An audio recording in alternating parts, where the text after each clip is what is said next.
सरकार नहीं चाहती थी कि पब्लिक अपनी आवाज उठाए। पब्लिक का जो मुंह है बिल्कुल एकदम बंद कर दिया गया था। आज बहुत समय के बाद ये रौनक लौट कर आई है जंतर मंतर पर। जैसे भी अब यहाँ आके इन्होंने अपनी आवाज उठाई है तो आज यहाँ पर बहुत अच्छा लग रहा, क्योंकि पब्लिक को अपनी आवाज उठाने का अपना अधिकार है। कहते हैं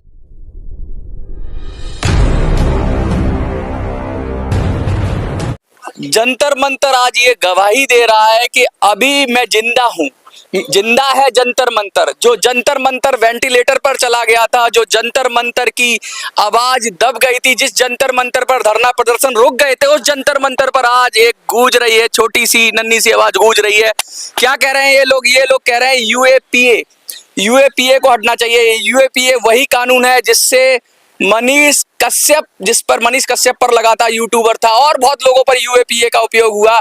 तो ये देश में चर्चा बहस रही कि भाई गलत हो रहा है, सही हो रहा है, लेकिन कानून के विरोध में आज कुछ लोग आए हैं और पीछे खड़े हुए हैं और प्रोटेस्ट कर रहे हैं। लेकिन हम यहाँ और बहुत सारी बात करेंगे। हमारे साथ देश की पहली महिला ऑटो चालक सुनीता जी हैं, तो हम उनसे बात करेंगे और जानने की कोशिश करेंगे कि जंतर मंतर का तो आपका अनुभव था, बहुत शानदार अनुभव है आपका। जंतर मंतर पर लगातार धरना प्रदर्शन होते रहते थे, बीच में ऐसा क्या हुआ कि जंतर मंतर पर धरना प्रदर्शन रुक गए?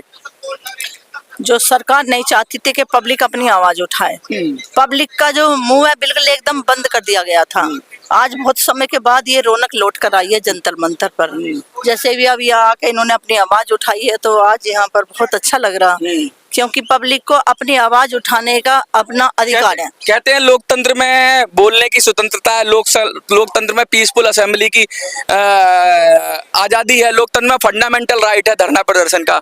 लेकिन वहीं 144 लगा दी जाती थी लगातार, और कुछ वाजिब रीजन रहे हो, कुछ गैर वाजिब रीजन रहे हो। लेकिन कभी ये कहा जाता था कि सही चुनाव चल रहे हैं, उससे पहले भी बहुत सारी बातें हुई, लेकिन लगातार 4 महीने से कुछ ना कुछ बहाना करके जंतर मंतर के अंदर प्रोटेस्ट को कंट्रोल किया गया या कम किया गया।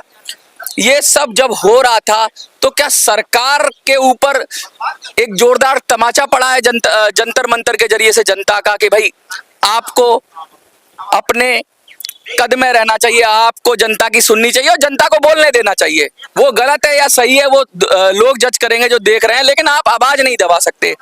क्या लगता है आपको, सरकार जो मैंडेट मिला है वो इसीलिए मिला है, जो चेतावनी मिली है सरकार को?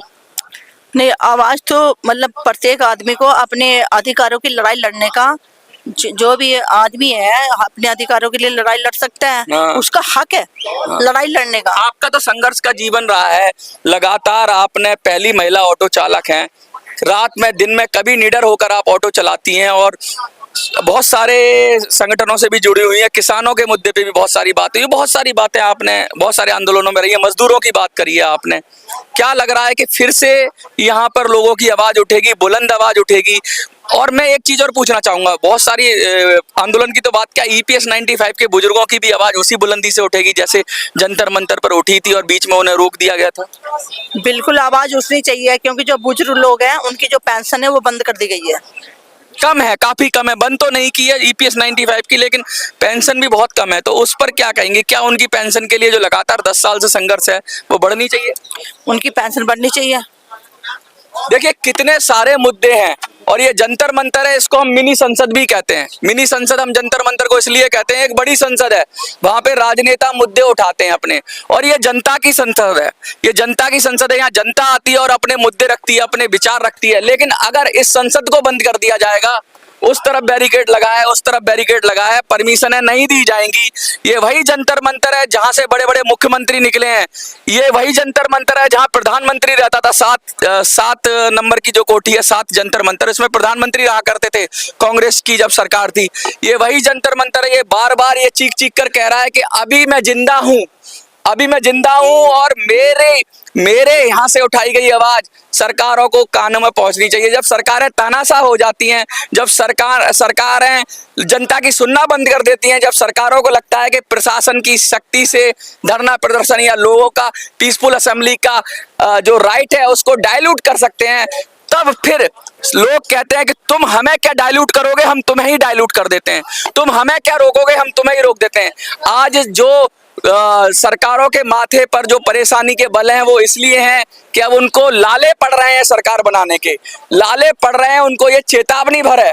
अभी लोगों ने अपना गुस्सा पूरी तरह से इजहार नहीं किया है, सिर्फ एक सख्त लहजे में चेतावनी दी है कि जनता के जो नैतिक मुद्दे हैं, जो जनता के मुद्दे हैं, जो जनता के सरोकार हैं, जो जंतर मंतर से उठने वाले सरोकार हैं, उनको मत दबाइए, उनको कहने दीजिए और हो सके तो उन पर बात करिए। सुनीता जी, आप क्या लगता है कि आप सरकार जो आएगी, नई सरकार आएगी, जो भी गठन होगा, अभी किसी भी पार्टी की हो, क्या वो और संजीदा हो जाएगी लोगों के प्रति? क्या लोगों के प्रति सहानुभूति रहेगी या फिर दो दबंगियाई से काम करेगी? नहीं, सरकार चाहे कोई भी हो, जो जंतर मंतर पर आया है तो उसकी आवाज को सुनना चाहिए कि वो क्यों आया। पहले उसे देखना तो चाहिए, उनका मैटर को देखें, उनका मुंह नहीं बंद करना चाहिए सरकार को। धरना ही हम परमिशन ही नहीं देंगे, क्या ये एटीट्यूड होना चाहिए? नहीं, परमिशन तो मिलनी चाहिए सबको, क्योंकि इसलिए परमिशन क्या इंटीमेशन पर भी होना चाहिए, जैसा कि अब हो रहा है? ये कहते हैं कि इस धरने की शायद परमिशन नहीं थी, इंटीमेशन था या परमिशन था, लेकिन फिर भी जो प्रशासन ने अच्छा रवैया दिखाया, ऐसा रवैया दिखाया कि आइए प्रोटेस्ट करिए, तो प्रशासन भी समझ रहा है, प्रशासन भी भाप रहा है, प्रशासन भी जनता के मनोभाव को भाप रहा है और वो भी भाप रहा है कि प्रशासन भी तो अपनी चीजों के लिए प्रति जवाबदेह है, वो भी तो सरकार के प्रति जवाबदेह है और जनता के प्रति जवाबदेह तो नेता है। जब ये यहाँ पर आ गए हाँ। तो इन्होंने सूचना तो ऑटोमेटिक ही दे दी वहाँ पर। हाँ। कि यहाँ पर कुछ लोग धरना प्रदर्शन करने के लिए आए हैं, अपनी आवाज उठाने के लिए आए हैं, इनकी आवाज जो है ना पार्लियामेंट में पहुंचनी चाहिए और तानाशाही बिल्कुल खत्म होनी चाहिए। तानाशाही खत्म होनी चाहिए, तानाशाही नहीं होनी चाहिए और जो आवाज है जनता की वो ऐसे ही सुनी जानी चाहिए और जंतर मंतर जो जनता की संसद है, जो मिनी संसद है, वहां की आवाज को किसी भी तरीके से रोका नहीं जाना चाहिए और उसको बराबर यहाँ से जनता, और ये बहुत अच्छी जगह है, यहाँ से सरकारों को फीडबैक मिलता है कि उनकी क्या कमी रह गई है। सरकारों को ये भी पता चलता है कि जंतर मंतर पर जो लोग आ रहे हैं तो क्यों आ रहे हैं। अगर जंतर मंतर संकेत दे रहा है सरकार को कि अपनी दशा और दिशा सुधार लो, अगर सरकार को अपने को सुधार करना है तो सबसे अच्छा है कि नेताओं को जंतर मंतर पर हर हफ्ते में एक चक्कर लगाना चाहिए और देखना चाहिए कौन बैठे हैं। जब पुराने नेता थे तो यहाँ पर चक्कर लगाते थे, पुराने नेता थे तो यहाँ आते थे, लेकिन अब नेता अपने एसी कमरों में से नहीं आ रहे। इसीलिए उनकी नेतागिरी को जनता ने सबक सिखाया कि भाई सुनो, वो चाहे बुजुर्गों की आवाज हो, चाहे EPS 95 से जुड़े हुए पेंशनर्स की आवाज हो, चाहे पुरानी पेंशन की मांग हो, चाहे बहुत सारे आंदोलन हुए जंतर मंतर पर जो दबकर रह गए, जिनकी आवाज दबकर रह गई, करोड़ों लोगों की आवाज दबकर रह गई। लेकिन आज ये जंतर मंतर चीख चीख के कह रहा है कि सदा एक का दौर नहीं रहता, सदा एक जैसा समय नहीं रहता, समय बदलता है, समय करवट लेता है और अच्छा नेता और बढ़िया नेता वही है जो समय के साथ चले और जनता की सुने।